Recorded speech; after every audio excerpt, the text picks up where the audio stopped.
વડોદરામાં હરણી તળાવમાં દુર્ઘટનાનો મામલો હાલ સામે આવ્યો છે। ગતરોજ વડોદરાના હરણી તળાવમાં જે દુર્ઘટના બની હતી તેને લઈને હાલ મહત્વપૂર્ણ વિગતો સામે આવે છે। વડોદરાનો આ બનાવ છે જ્યાં દુર્ઘટનામાં બોટ સંચાલક જ જવાબદાર છે। તો ગતરોજ જે બનાવ બન્યો હતો તેની માટે સંચાલક જ જવાબદાર છે। તપાસ માટે 9 ટીમો બનાવી દેવામાં આવે છે।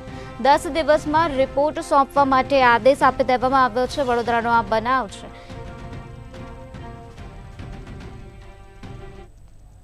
વડોદરાની હરણી તળાવમાં 14 લોકોને મોતને ભરખીનારી આ બોટ છે। જે બાળકો છે તે બાળકોનું દુઃખદ અવસાન છે તે દુઃખદ અવસાન થયું હતું। કેપેસિટી કરતાં વધારે લોકો એટલે કે 30 જેટલા જે લોકો છે તે 30 જેટલા લોકોને આ બોટની અંદર બેસાડવામાં આવ્યા હતા।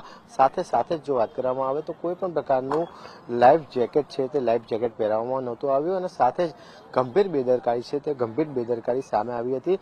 જેના પગલે જે 12 જેટલા જે કુમળી વયના એટલે કે નાના બાળકોના જે દુઃખદ અવસાન છે તે દુઃખદ અવસાન થયું હતું। સાથે જ 2 શિક્ષકો છે તે 2 શિક્ષકો પણ પાણીમાં ડૂબવાના કારણે તેમનું પણ મોત થયું હતું। જો વાત કરવામાં આવે તો જે પ્રમાણે 30 કરતાં પણ વધુ જે લોકો છે તેમને આ બોટમાં બેસાડવામાં આવ્યા હતા અને ગંભીર ચૂક કરવામાં આવી હતી। સાથે જ જો વાત કરવામાં આવે તો બાળકોને પણ લાઈફ જેકેટ નહોતા પહેરાવવામાં આવ્યા, પરંતુ સ્થાનિક લોકોની મદદથી ક્યાંક ને ક્યાંક જેટલા લોકો નજદીકમાં હતા તે નજદીકમાં આવેલા લોકોને બચાવી લીધા હતા અને હાલમાં જે બચેલા લોકો છે તેમને હોસ્પિટલમાં સારવાર અર્થે ખસેડવામાં આવ્યા છે અને તેમની સારવાર હાલ ચાલુ છે। કેમેરામેન સંજય સાથે રવિ ભાવસાર, મંતવ્ય ન્યૂઝ, બરોડા।